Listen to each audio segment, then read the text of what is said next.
Good morning बच्चा लोग, मैं एसपी सर आप सबका एक बार फिर से स्वागत करता हूं अपने यूट्यूब चैनल एसपी एकेडमी पर, जहां पर हम चलाए थे बोर्ड एग्जाम 2022 के लिए एक टॉप 10 सीरीज, जिसमें क्लास 10th और क्लास 12th के हर चैप्टर से मोस्ट टॉप 10 इंपॉर्टेंट क्वेश्चन जो पिछले 10 सालों में पूछे गए हैं एग्जाम में, उन्हें कवर करा रहे हैं। तो सीरीज 1 का आज पार्ट 4 है क्लास 12th के लिए, जिसके क्वेश्चंस मैंने क्वेश्चंस प्लेलिस्ट में डाल दिए हैं। आज उनके हम सॉल्यूशन देखेंगे। जिस चैप्टर का नाम है सततता, मतलब कंटिन्यूटी, सततता। ठीक है, तो सततता को सॉल्व करने से पहले हम जान लेते हैं क्या कि सततता चेक करने का मैंने बताया था आपको, मैं मेथड बताऊंगा। बस उसी एक मेथड को याद रखना है जिससे आप सारे क्वेश्चनों के आंसर आसानी से निकाल ले जाएंगे। तो इनको सॉल्व करने के लिए मैंने इन्हें 3 स्टेप्स में डिवाइड कर दिया है। 3 स्टेप्स आपको फॉलो करने हैं। 3 स्टेप्स में आप करेंगे क्वेश्चंस को और आंसर आसानी से निकलता चला जाएगा। जैसे पहला स्टेप है, पहले स्टेप में लिखा है LHL, मतलब लेफ्ट हैंड लिमिट, जिसे कहेंगे बामा पक्ष सीमा, हिंदी में बोलेंगे। उसमें क्या होगा, लिमिट जो होगी x की वो 0 माइनस होगी। x की यहाँ पे कुछ भी वैल्यू हो सकती है, कभी 0 होगी, कभी 1 होगी, कभी 2 होगी, कभी 3 होगी। तो इसलिए मैंने 0 लेकर भी चला है। तो a 0 से माइनस, ये fx में वैल्यू पुट करेंगे और वो पुट रखेंगे कैसे, जहां x बराबर किसके होगा, 0 माइनस h के, और h टेंड्स टू 0। जब हम x की जगह पर 0 माइनस h रखेंगे तो लिमिट कितनी हो जाएगी, x टेंड्स टू 0। बस इतना कर देना है। ये आपका हो गया बामा पक्ष। बामा पक्ष में क्या करना है, माइनस लेना है, 0 माइनस h। नेक्स्ट आ जाते हैं दूसरे स्टेप में, तो है RHL, मतलब right hand limit. Right hand limit में क्या करना है, दक्षिण पक्ष जो है उसमें लिमिट जो है x की प्लस लेनी है, 0 प्लस fx फंक्शन में, जहां पर x बराबर आपको क्या पुट करना है, 0 प्लस h। बस जब सॉल्व करेंगे तो वहां पे 0 प्लस h और लिमिट उसमें क्या हो जाएगी, h टेंड्स टू 0। सो समझ गए होंगे आप लोग कि बामा पक्ष जो होगा उसमें माइनस रखना है, 0 माइनस h, और जो दायां पक्ष होगा उसमें रखना है 0 प्लस h, और लिमिट h टेंड्स टू 0 दोनों में सिमिलर रहेगी। तीसरी चीज हमें क्या चेक करनी है कि F0 का मतलब है कि हम इसे FA भी लिख सकते हैं। FA कह लें, मान लेते हैं कोई भी लिमिट को दे दिया, कह रहा है कि x बराबर 3 पर, x बराबर 2 पर, x बराबर a पर, किसी पर भी x का मान दिया होगा। तो x का मान आप निकालेंगे, मान लेते हैं कुछ भी आता है, कुछ भी आ जाता है, जैसे कि ये 3 आ गया और इसको सॉल्व करने पर भी 3 आ गया और इसको सॉल्व करने पर भी 3 आ गया। सबकी वैल्यूज 3 3 3 आ जाती है। तो फलन कैसा होगा, तो हम कह सकते हैं कि फलन सतत है, क्योंकि LHL बराबर RHL बराबर FA के। अगर आपकी ये तीनों कंडीशंस एक दूसरे के बराबर आ जाती हैं, इसका मतलब वो कैसा फलन है, सतत है। ठीक है, तो ये समझ गए हैं। अब हम लोग सीधे आते हैं क्वेश्चन पे। फॉर्मूले आप लोगों ने समझ लिए हैं। अब हम आ जाते हैं क्वेश्चन नंबर 1 पर। क्वेश्चन नंबर 1 क्या कहता है, x बराबर 3 पर मैंने बताया था x का मान कुछ भी हो सकता है, वहां a लिखा था और एक जगह पे 0 भी लिखा था, तो x का मान कुछ भी हो सकता है। तो x बराबर 3 पर फलन fx बराबर है 2x स्क्वायर माइनस 1 की सततता की क्या करनी है, आपको जांच करनी है। सततता की जांच करनी है, आपको बताना है कि सतत है या नहीं है। सिंपल सा फलन दिया है, एक सिंगल है, तो क्या करते हैं, सीधे सीधे इसमें लिमिट पुट कर देते हैं। लिमिट पुट करने का तरीका क्या है, लिमिट x टेंड्स टू 3, ये लिमिट आपने रख दी, x टेंड्स टू 3। fx फलन लिखा हुआ, fx फलन है क्या, fx फलन है 2x square minus 1। 2x square minus 1 मतलब x की जगह पे कितना रखना है, आपको 3 रखना है। x की जगह पे 3 रखेंगे तो 3 का स्क्वायर, 3 का स्क्वायर देखते जरा, ये 17 भी यहां नहीं लिखते। ठीक है, 3 का स्क्वायर सॉल्व कर लेते हैं। 3 का स्क्वायर देखिए क्या है, 9। 3 का स्क्वायर 9 और 9 दूनी 18। 3 का स्क्वायर 9 और 9 दूनी 18। 18 में से 1 गया, आ गया 17। टोटल कितना है यहाँ पे, ये आ गया 17। ये limit x tends to 3 fx बराबर आ गया है 17 के। अगर हम ये प्लस वाला निकाले, माइनस वाला भी निकालेंगे तब भी यही आएगा, कोई परिवर्तन नहीं होगा। इसीलिए हम क्या करते हैं, अब हम चेक कर लेते हैं कि जो FA चेक करते थे, ये जो FA बराबर समथिंग कुछ भी आता था उसे चेक कर लेते, तो वो क्या है, उसमें क्या करना होता है, इसमें कोई भी लिमिट नहीं लगानी होती। जो x का मान दिया गया है उस फलन को उठा करके सिर्फ और सिर्फ रख देना है। तो जैसे ये फलन दिया था 2x स्क्वायर माइनस 1, तो 2x स्क्वायर माइनस 1 दिया है, x की जगह पे कितना रखना है, x की जगह पे 3 रखना है। 3 का स्क्वायर 9, फिर से वही चीज, 3 का स्क्वायर 9, 9 दूनी 18, 18 में से 1 गया 17। तो देखिए जरा ये वाली लिमिट और ये वाली दोनों फंक्शन क्या है आपस में बराबर आ रहे हैं। अतः हम कह सकते हैं कि जो दिया गया फलन है fx वो x बराबर 3 पर कैसा है, सतत है। ये हमने जांच करके बता दिया। तो दिया गया फलन जो है fx x बराबर 3 पर सतत है। ठीक है, तो ये क्वेश्चन नंबर 1 हो गया। अब आते हैं क्वेश्चन नंबर 2 की तरफ। सो क्वेश्चन नंबर 1 के बाद हम लोग आते हैं क्वेश्चन नंबर 2 पे, जिसमें आपको दिखाया है कि दिखाइए कि फलन fx x क्यूब प्लस 3 यदि x बराबर नहीं है 0 के, x बराबर नहीं है 0 के, और दूसरा फलन है 1 यदि x बराबर है 0 के। तो x बराबर 0 पर फलन सतत नहीं है। आपको ये क्या करना है, सिद्ध करके दिखाना है कि ये सतत नहीं है। और अगर फलन सतत नहीं है तो इसका मतलब आप क्या प्रूव कर पाएंगे, यही तो होगा। ये हो सकता है या ये बराबर ना हो या फिर ये बराबर ना हो। लास्ट वाला पद या तो बराबर नहीं होगा या तो ये दोनों बराबर नहीं होंगे, तो कोई इनमें से दो होगा जो बराबर नहीं होंगे। तो चौघात हम लोग जानते हैं वो हमेशा ये होती है कि LHL और RHL हमेशा क्या हो जाते हैं, बराबर आ जाते हैं। तो बचता क्या है हमारा f0 मतलब जो 0 पे x की वैल्यू जो दी होगी उस पे वैल्यू मान निकालेंगे, उस मान की वैल्यू कभी भी बराबर नहीं आती है, तो फलन कैसा हो जाएगा, सतत नहीं है। तो आइए करते हैं इस क्वेश्चन को। पहला दिया है fx = x क्यूब प्लस 3 यदि x बराबर नहीं है 0 का, और 1 यदि x बराबर 0 का। लिमिट क्या रखनी है, पहले हम लोग लेफ्ट हैंड साइड वाली निकाले, लेफ्ट हैंड लिमिट में बताया था x टेंड्स टू 0 माइनस के साथ। तो fx, इसी में fx में ही x की जगह पे क्या रख देना, 0 माइनस h, x की जगह पर 0 माइनस h, और लिमिट क्या हो जाएगी, h टेंड्स टू 0 पुट कर दिया। लिमिट h टेंड्स टू 0, यहां से 0 तो हट जाएगा, तो बचेगा क्या, सिर्फ और सिर्फ माइनस h।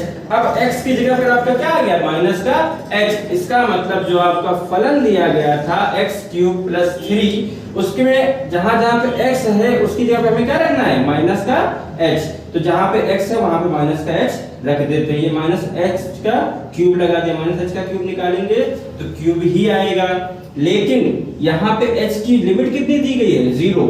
जब h की लिमिट 0 रखेंगे मतलब h का मान अगर रखा जाएगा तो 0 का क्यूब भी क्या आएगा, 0। यहाँ से बचेगा क्या, 3। तो limit x tends to 0 minus जो है fx वो कितनी आ गई, 3। ये आपने लेफ्ट हैंड लिमिट निकाल ली। इसी प्रकार से राइट हैंड लिमिट में आ जाते हैं। राइट हैंड लिमिट निकालने के लिए x टेंड्स टू 0 का प्लस और fx लिमिट फिर x tends to 0 f0 plus h, यहाँ क्या किया था, 0 माइनस h, जो भी x की वैल्यू दी होती वैसे निकाल लेते, तो 0 प्लस h हो गया।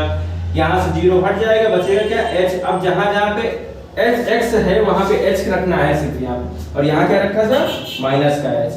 तो आइए देखते हैं, रखते हैं इसको, फिर h रखेंगे, h का क्यूब बन जाएगा। लेकिन यहाँ h की वैल्यू दी गई है 0, जब h की वैल्यू 0 है तो ये पूरा मान कितना हो जाएगा, 0। बचेगा क्या, 3। तो राइट हैंड लिमिट भी कितनी आ गई, 3। मैंने बताया था कि दोनों लिमिट हमेशा बराबर ही आती मैक्सिमम टाइम में। तो ये दोनों लिमिट हो गई आपस में बराबर। अब बचा क्या, तीसरी लिमिट। तीसरी लिमिट क्या कहता है, x में जहां मान रखना है, कितना मान दिया गया था, x का मान दिया गया है 0, x का मान 0 दिया। चलिए आइए फलन में रखते हैं।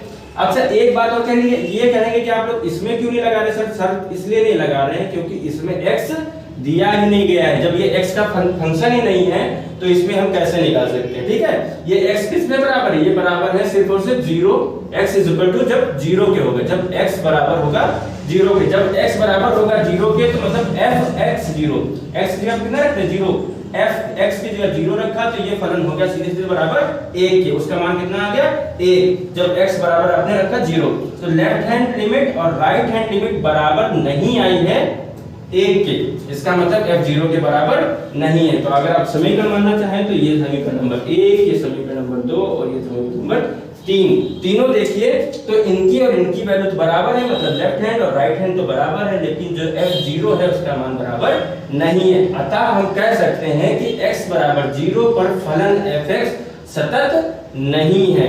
ये क्वेश्चन नंबर 2 समझ में आ गया होगा आप लोगों के। अब आते हैं क्वेश्चन नंबर 3 की तरफ। सो क्वेश्चन नंबर 2 के बाद अब आते हैं क्वेश्चन नंबर 3 में, जिसमें दिया गया है सिद्ध कीजिए fx sin x upon x यदि x छोटा है 0 से। मैंने बताया था जिधर का मुंह खुला होता है उधर की संख्या बड़ी होती है। तो x क्या है, छोटा है, इसका मतलब ये है कि जीरो से छोटी संख्या कौन सी होती है, जो भी माइनस में आती है, जो भी संख्या माइनस में आती है उनके लिए फलन दिया गया है sin x अपॉन x। और जो दूसरा फलन है x प्लस 1, यदि x बड़ा है या फिर बराबर है, x बड़ा है या फिर बराबर है जीरो के, तब से करना है फलन सतत है या नहीं। तो दिखाते हैं, वैसे सिद्ध करना है सतत ही आएगा, सारी चीजें बराबर आने वाली हैं। fx बराबर दिया गया है sin x अपॉन x, यदि x ग्रेट लेस देन 0 और x plus 1 greater than equal to 0। तो लेफ्ट हैंड लिमिट क्या लगाते हैं, लेफ्ट हैंड लिमिट लगाई x टेंड्स टू 0 माइनस का। 0 माइनस का मतलब ये बताता है जहां पर x है वहां पे क्या कर देना है, ये देखो बता दिया इसने, 0 कैसा है, माइनस का। 0 माइनस का है, इसका मतलब यही वाली लिमिट आएगी, इसमें यही वाली में रखा जाएगा, सिर्फ इसी फलन में ही क्या होगा, 0 माइनस का होगा, क्योंकि इसके ऊपर का फलन जो होगा वो कैसा होगा, 0 प्लस का। 0 प्लस का होगा तो ये वाला फलन ले लिया जाएगा। तो यहाँ पे जब दूसरा फलन लगाया जाएगा तो ये फलन लगाएंगे। आ जाते देखते हैं, साइन जहां जहां पे x था वहां पे रख दिया 0 माइनस h, और यहाँ x था तो 0 माइनस h। 0 हट जाएगा, ऊपर बचेगा माइनस h, नीचे बचेगा माइनस h। देखिए sine h upon minus h। अब यहाँ पर हम लोग जानते हैं कि साइन माइनस थीटा बराबर होता है माइनस का साइन थीटा। एक बार देख लो इसको, चाहे साइन माइनस थीटा बराबर माइनस साइन थीटा इतना होता है। तो यहां से जो ये वाला माइनस है ये भी बाहर हो जाएगा, साइन बाहर हो गया, माइनस से यहां माइनस कट गया, बचा क्या साइन h अपॉन h। अब एक फॉर्मूला आपको और याद रखना है जो कि होता है लिमिट में, वो साइन के लिए है कि sine limit theta tends to 0, sine theta upon theta का मान होता है 1। ये काफी सारे फॉर्मूले आपके क्वेश्चनों में दिखेगा, sin थीटा अपॉन थीटा, अगर थीटा की लिमिट 0 है तो उसका मान आता है 1। तो यहाँ पर इस पूरे का मान कितना हो जाएगा, 1 आ गया, मतलब लेफ्ट हैंड जो लिमिट है वो आ गई 1। अब इसी प्रकार से राइट हैंड लिमिट जाता है, राइट हैंड लिमिट में बताता है कि 0 प्लस का है, 0 प्लस का, तो 0 प्लस यहाँ तो कभी हो ही नहीं सकता, क्योंकि इसने बता दिया है कि 0 से छोटे के लिए ये वाला फलन है। तो 0 प्लस ये वाला है, इसका मतलब x प्लस 1, तो x की जगह हमें क्या रखना है, 0 प्लस h। तो x की जगह पर हमने रख दिया 0 प्लस h, प्लस 1 लिखा था, प्लस 1 वैसे ही लिखा हुआ है। यहाँ देखिए 0 हट गया, बचा h प्लस 1, और h बराबर कितना है, 0 है, तो h का मान रख दिया 0। जब h का मान आपने 0 रखा तो ये कितना आ गया, 1। राइट हैंड लिमिट में कितनी आ गई, 1 आ गई। अब तीसरी चीज क्या बचती है, f0। f0 किस फलन पे निकालना है, इस फलन पे, क्योंकि यही x बराबर है 0 के, ये तो वैसे भी 0 से छोटा है। तो f0 x प्लस 1, x की जगह कितना रख देना है, 0। जब x की जगह 0 रखोगे तो 0 प्लस 1 मतलब 1, तो f0 के मान पूरा आ गया 1। इसके अब देखते हैं यहाँ पे पहली limit left hand side, right hand side और f0, ये तीनों के मान जो है इक्वल आ गए हैं। तो यहाँ पे LHS और RHS और f0 बराबर है, अतः फलन कैसा है, सतत है। ठीक है, कितना आसान है, सेम प्रोसेस है, 3 स्टेप फॉलो करने हैं आपको। पहला स्टेप बताता है LHL, दूसरा स्टेप बताता है RHL, और तीसरे स्टेप में आपको f0 का मान निकालना। अगर तीनों बराबर आ जाते हैं और बराबर होगा f0 के, तो फलन कैसा हो जाता है, सतत हो जाता है। यही बताया था फॉर्मूले में स्टार्टिंग के। तो इस फॉर्मूले के जरिए हम सारे क्वेश्चन करते जा रहे हैं, बहुत ही आसान तरीके से लग जाएंगे। अब आगे के बचे 2 क्वेश्चन है, उन्हें भी देख लेते हैं। तो आप सभी लोगों ने क्वेश्चन नंबर 3 तक की कर लिए हैं। अब आते हैं क्वेश्चन नंबर 4 की तरफ, और इसमें दिया है यदि फलन f(x) = sin 10x upon x, comma कितना है, x belongs does not belongs to 0, does not equal to 0, does not equal to 0 का मतलब ये होता है कि x कभी भी 0 के बराबर नहीं होगा। x 0 के बराबर कभी क्यों नहीं हो सकता, x कभी भी 0 के बराबर इसलिए नहीं होगा क्योंकि 1/0 बराबर होता है इनफाइनाइट। मान लीजिए अगर हम यहाँ रखते हैं sin 0/0, sin 0/0, तो sin 0 की वैल्यू इनफाइनाइट। मैं कई बार बता चुका हूं कि 1/0 कितना होता है, इनफाइनाइट मतलब अनंत हो जाता है। तो अनंत की वैल्यू नहीं निकाली जा सकती, इसलिए x बराबर 0 पर फलन सतत है। क्या है, x बराबर 0 पर फलन क्या है, सतत है। ये बता दिया गया, यदि यह फलन जो है x बराबर 0 पर सतत है तो f0 का मान, तो f0 का मान ज्ञात कीजिए। f0 का मान निकालना पहले तो आपको बता दिया गया। तो fx बराबर sin 10x upon x, x बराबर 0 पर सतत है, तो अगर पर फलन जो है सतत है तो अतः या hence limit x tends to 0, x tends to 0, fx f0। fx f0 क्यों, क्योंकि जब हम लोगों ने पढ़ा था सतत फलन तो यही होता है, कि जो भी लिमिट रखते हैं हम लोग वो किसके बराबर हो जाती है, f0 के। इधर क्या होते थे, लिमिट लेफ्ट हैंड और राइट हैंड साइड लिमिट, दो लिमिट होती थी, तो दोनों लिमिट अगर सतत है तो इसका मतलब क्या होगा, दोनों लिमिट आपस में बराबर होंगी, तो f0 भी इसके बराबर होगा। इसको इक्वेशन नंबर 1 मान लेते हैं। अब हम लोग क्या करते हैं, एक साइड कोई भी लेकर के सॉल्व कर देते हैं। पहली साइड ये ले लेते हैं, इसको सॉल्व करते हैं। देखिए इसमें क्या है, fx टेंड्स टू 0, तो limit x tends to 0, fx function किसका है, sin 10x अपॉन x का, तो sin 10x अपॉन x लिख दिया वैसे ही। अब हम लोग एक चीज जानते हैं कि limit sin theta upon theta, अगर थीटा टेंड्स टू 0 होता है तो उसका मान होता है 1। देखिए यहां से लिखा है 10x और यहां लिखा है x, सिर्फ एक x है। क्या करें, ऊपर 10 से गुणा, नीचे 10 से गुणा करा दें। ऊपर 10 से गुणा करा दिया तो 10 sin 10x बन गया और नीचे 10 से गुणा कराया तो 10x बन गया। अब देखिए इसमें से 10 जो है ये बाहर हो जाएगा, 10 बाहर हो गया, बचा क्या, लिमिट x टेंड्स टू 0 और sin 10x बटे 10x, sin 10x बटे 10x, मतलब देखो थीटा की जगह अगर देखा जाए तो क्या लिखा है, 10x लिखा है सिंपल, और x टेंड्स टू 0 हो गया। सो इस पूरे की वैल्यू कितनी हो जाएगी, 1। इस पूरे की वैल्यू हो गई 1 और 1 का 10 से गुणा होगा तो आएगा 10। तो लिमिट fx जो है वो x टेंड्स टू 0 पे कितना आया, 10 आ गया। अब हम जानते हैं फ्रॉम इक्वेशन 1 या समीकरण 1 से देखते हैं तो f0 किसके बराबर है, लिमिट x टेंड्स टू 0 और fx के, ठीक है। तो लिमिट x टेंड्स टू 0 और fx जो फंक्शन है वो किसके बराबर था, वो था 10 के बराबर। तो इस मान को उठा करके यहां रख दो तो f0 भी कितना हो जाएगा, 10। तो f0 का मान आपने निकाल लिया, वो कितना है, 10। एक बार फिर से देख लीजिए, इसमें आपको बता दिया गया था कि फलन जो है x बराबर 0 पे क्या है, सतत है, और सतत होने के लिए आप जानते हैं fx बराबर किसके हो जाएगा, हमेशा f0 के। जो भी लिमिट आप निकालेंगे, लिमिट निकालने के बाद वो सीधे फंक्शन पे आ जाएगा 0 के बराबर। ये इसीलिए समीकरण 1 मान लिया। इसमें क्या कर दिया, ये दोनों सिमिलर थे, हमें इस तरीके का बनाना था, sin थीटा अपॉन थीटा, यहाँ पे 10x था और यहाँ पे 1x था, तो 10 से ऊपर नीचे गुणा करा दिया हम लोगों ने, ये अपनी तरफ से किया है, 10 से ऊपर नीचे गुणा करा दिया, 10 को बाहर लिख लिया, बचा sin 10x बटे 10x, और ये पूरे की वैल्यू हो गई 1 और 1 का 10 से गुणा हुआ तो 10 ही आया। इस वैल्यू को उठा करके समीकरण 1 में रख दिया लिमिट वाले में, और ये बराबर हो गया f0 10 के। तो ये क्वेश्चन नंबर 4 हो गया। अब लास्ट क्वेश्चन पे आते हैं, क्वेश्चन नंबर 5 पे। सो क्वेश्चन नंबर 4 के बाद आ जाते हैं क्वेश्चन नंबर 5 पे। अब देखते हैं, इसमें लिखा है सिद्ध कीजिए कि फलन fx x² sin 1/x यदि x does not equal to 0। इसका मतलब क्या है, x जो है 0 से छोटा हो सकता है, 0 से बड़ा हो सकता है, मतलब माइनस हो सकता है, प्लस हो सकता है, लेकिन 0 नहीं हो सकता है, तब ये वाला फंक्शन डिफाइंड है। तो दूसरा वाला फलन दिया गया है, वो दिया गया है x बराबर 0 पर। जब फलन x बराबर 0 होगा तब उसका मान कितना होगा, 0। मतलब पहली कंडीशन तो आपको यानी पता ही चल गई कि f0 पर जो फलन होगा वो कितना होगा, वो 0 ही होने वाला है। तो f0 पर जो फलन है वो 0 ही, तो द्वारा परिभाषित है, फलन सतत है। ये आपको सिद्ध करना है कि ये जो फलन दिया गया है इस द्वारा परिभाषित है, ये फलन कैसा है, ये सतत है। सतत है तो इसका मतलब क्या होगा, LHS मतलब लेफ्ट हैंड की लिमिट और राइट हैंड की लिमिट और f0 तीनों आपस में बराबर आने चाहिए, यही आपको प्रूफ करना है। तो बराबर आने के लिए क्या कर सकते हैं, देख लेते हैं। पहला जो फलन दिया गया था उसको लिख लेते हैं, fx = x² sin 1/x। ये क्या है, x जब बराबर नहीं है 0 के, और 0 क्या है, जब बराबर है 0। तो लेफ्ट हैंड लिमिट क्या है, लेफ्ट हैंड लिमिट में हम जानते हैं x टेंड्स टू -0, 0 पर माइनस होना चाहिए। 0 पर माइनस होने का मतलब क्या है, 0 पर माइनस होने का मतलब ये होता है, अच्छा देखो यहाँ फंक्शन लिखा है, इसको मैं सही से लिख देता हूं। इसको फंक्शन को आगे लिखेंगे तो क्या बच रहा है, x² sin 1/x। fx की वैल्यू यही दी गई ना, अगर हम यहाँ से fx की वैल्यू देखें तो यही हो गया x² sin 1/x। और जहां पर हमें करना क्या है, x जो 0 है उसको चेंज कर देना है h0 पे, बताया था h टेंड्स टू 0, और जहां जहां x होगा वहां क्या रखना है, 0 - h, ये बता चुके हैं, तो 0 - h रख देना है।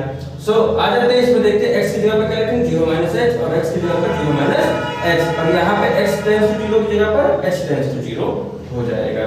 ये माइनस का स्क्वायर हो जाएगा प्लस, लेकिन यहाँ का -1 बच जाएगा, तो माइनस का 1/h। अब जानते हैं हम लोग एक चीज कि sin -थीटा = माइनस का sin थीटा होता है। इसका मतलब क्या होगा, इसका जो माइनस है बाहर आ जाएगा, तो इसका माइनस मैंने लिख दिया, बाहर ही हो गया h² sin 1/h। अब h का मान इसमें रखिए जरा, जब h का मान रखेंगे तो 0 का स्क्वायर 0 ही होगा, और 1/0 sin 0 वैसे लिखा हुआ है। तो 0 का किसी से भी मल्टीप्लाई कराएंगे तो आंसर क्या आएगा, 0 ही आने वाला है। 0 को किसी से भी मल्टीप्लाई कराएंगे आंसर ये सबसे अच्छा क्वेश्चन है, सब जीरो आता है।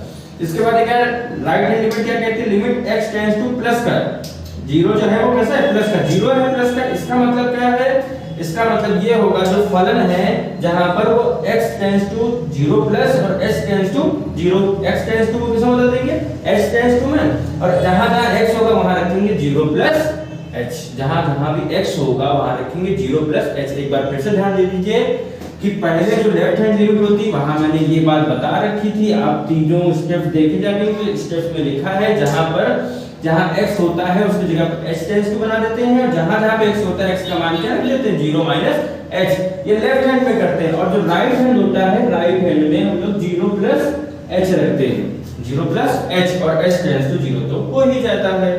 तो ये सारी वैल्यू इसमें रख दें, जहां जहां x है x की जगह पर 0 प्लस h का होल स्क्वायर, 0 प्लस h का होल स्क्वायर बन गया, और sin 1 upon x 1 upon की जगह 0 प्लस h। अब देखिए क्या बनेगा h स्क्वायर और sin 1 upon h, h square sin 1 upon h, लेकिन फिर भी जब हम h का मान रखेंगे तो ये पूरा क्या हो गया 0, और इसकी वजह से ये भी पूरा 0, और 0 का किसी भी से मल्टीप्लाई तो आएगा कितना 0। लेफ्ट हैंड लिमिट ये 0 आई थी, राइट हैंड लिमिट ये 0 आई थी, और हम जानते हैं जो हमारा फलन डिफाइंड किया था, क्योंकि ये वाला जो फलन था वो तो 0 के कभी भी बराबर नहीं आ सकता, तो जब 0 के बराबर वाले फलन की बात कर दी जाती है तो क्या आ रहा था 0 ही आ रहा था। जब 0 के फलन की बात कीजिए मतलब x की जगह पे जब 0 पुट करोगे तो फलन का मान भी 0 होगा, तो x f0 बराबर 0, ये तीसरा मान आपने निकाल लिया। जब तीसरा मान निकल आया तब यहां देखते हैं यहां पे क्या है, लेफ्ट हैंड लिमिट बराबर राइट हैंड लिमिट बराबर f0 के, अतः दिया गया फलन जो है वो कैसा है सतत है, इति सिद्धम प्रूव्ड हो गया। ये क्या है प्रूव्ड, क्या आपने कर लिया, इसको प्रूव कर लिया कितने इजी तरीके से। फिर से एक बार मैं मेथड लिख दे रहा हूं, मेथड देख लीजिए क्या करना है। पहला स्टेप ये है कि आपको लेफ्ट हैंड लिमिट लेनी है, लेफ्ट हैंड लिमिट जिसमें लिमिट x टेंड्स टू 0 का माइनस और fx कर देना है। इसको जहां पे मैंने बताया था कि चेंज कैसे करना है, चेंज कैसे करना है, जहां पे x टेंड्स टू माइनस का 0 लिखा है उसकी जगह पे x टेंड्स टू 0 कर देना है, और जहां जहां पर x लिखा है वहां पर 0 माइनस h कर देना है, ये लेफ्ट हैंड में करना है। राइट हैंड में आपको क्या करना है, राइट हैंड में आपको करना है, राइट हैंड लिमिट में लिमिट x टेंड्स टू 0 का प्लस, x टेंड्स टू 0 का प्लस और fx, जहां आपको क्या करना है x टेंड्स टू जो 0 का प्लस है उसको चेंज कर देना है h टेंड्स टू 0 में, और जहां जहां x है वहां 0 प्लस h रख देना है। बस ये लेफ्ट हैंड साइड में करना है, ये राइट हैंड साइड में करना है, खत्म। इसके बाद जो तीसरा वाला निकाला जाता है f0, वो तो यही बताएगा कि जिसमें पूछा गया, जैसे एक क्वेश्चन कराया था इसमें f बराबर 3 दिया था, x बराबर 3 दिया था, तो f3 के मान निकाला था। तो इसी प्रकार से x का जो भी मान दिया जाएगा जिस पर आपसे कहा जाएगा कि ये परिभाषित है तो आपको उसने पर ही निकालना है। तो ये दोनों निकालने के लिए आपको बस याद रखना है कि पहला स्टेप ये, दूसरा स्टेप ये, तीसरा वाला अपने आप ही निकल आता है।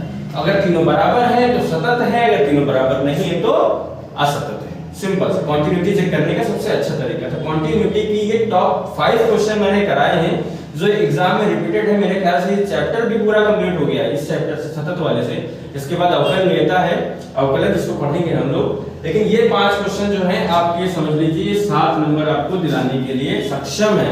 इतने हैं कि इनमें से आप 7 नंबर ले लेंगे। ये क्वेश्चन तो 5 नंबर का फंसा ही लेंगे पक्का पक्का। 2 नंबर वाला थोड़े भले ही छूट जाए, इसमें छूटने लायक फिलहाल कुछ है नहीं। आपको मेथड याद हो गया होगा तो आप समझ गए होंगे कि 5 नंबर और 2 नंबर वाले अगर क्वेश्चन आता है तो आप आराम से कर लेंगे। वही करना है, left hand limit, right hand limit और f0 का मान निकालना है। तीनों को बराबर कर देना। अगर बराबर है तो सतत है, अगर बराबर नहीं है तो असतत है।